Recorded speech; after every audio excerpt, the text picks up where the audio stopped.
Pour être réglementaires, les installations électriques doivent être à la norme NFC 15100. Cette dernière est bien souvent mise à jour et doit être respectée dans la totalité des pièces d'un logement pour garantir la sécurité des personnes qui y vivent et qui y passent du temps. La norme NFC 15100 permet de définir de nombreuses choses. Le nombre de prises de courant dans chaque pièce, les différents circuits pour les équipements, etc. Il est donc important de vous faire aider d'un électricien afin que la mise aux normes électriques de votre installation soit conforme. Avec plus de 40 000 départs d'incendie en France par an, causés par des défaillances électriques, absolument tout le monde est concerné par la mise aux normes électriques. Les propriétaires de logements ou de bâtiments publics doivent adopter la norme NFC 15100 dès lors qu'une rénovation ou un agrandissement est réalisé. Il en est de même lors de la construction d'un nouveau bien immobilier. Si, dans ces cas-là, la norme électrique n'est pas respectée, alors l'assurance ne couvre rien en cas de sinistre. Avant la vente et donc l'achat d'un bien, l'ancien propriétaire peut réaliser les travaux nécessaires pour respecter entièrement les normes électriques en vigueur. Lors de la vente, un certificat de conformité électrique réalisé par le consuel peut être fourni comme preuve.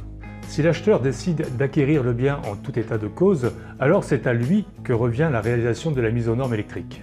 En revanche, pour un propriétaire qui habite lui-même son logement ancien, il n'est pas nécessaire de réaliser une mise aux normes, une simple mise en sécurité peut suffire avec une vérification de son installation électrique tous les 10 ans.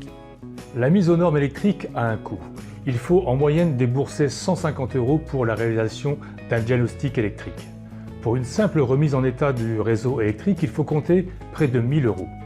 Le budget à prévoir sera évidemment plus élevé pour une mise aux normes entière, mais dépendra entre autres de la taille du bien immobilier. Ainsi, pour un T3, il faut en moyenne prévoir entre 4 500 et 7 000 €. Pour un T6, le tarif peut augmenter jusqu'à 11 000 €. En somme, le prix moyen reste de 60 à 100 € par mètre carré. Sur les biens immobiliers anciens, les installations électriques sont beaucoup trop vieilles pour supporter les charges des nouveaux appareils électroménagers. Les protections sont insuffisantes, voire même dans certains cas absentes. Les câbles électriques sont à nu, les interrupteurs grésillent. Autant de choses qui peuvent engendrer des blessures, voire la mort d'un individu, ainsi que la destruction du bien par incendie. Au-delà de la partie sécurité, posséder un bien immobilier aux normes lors de sa vente peut lui donner une véritable valeur ajoutée.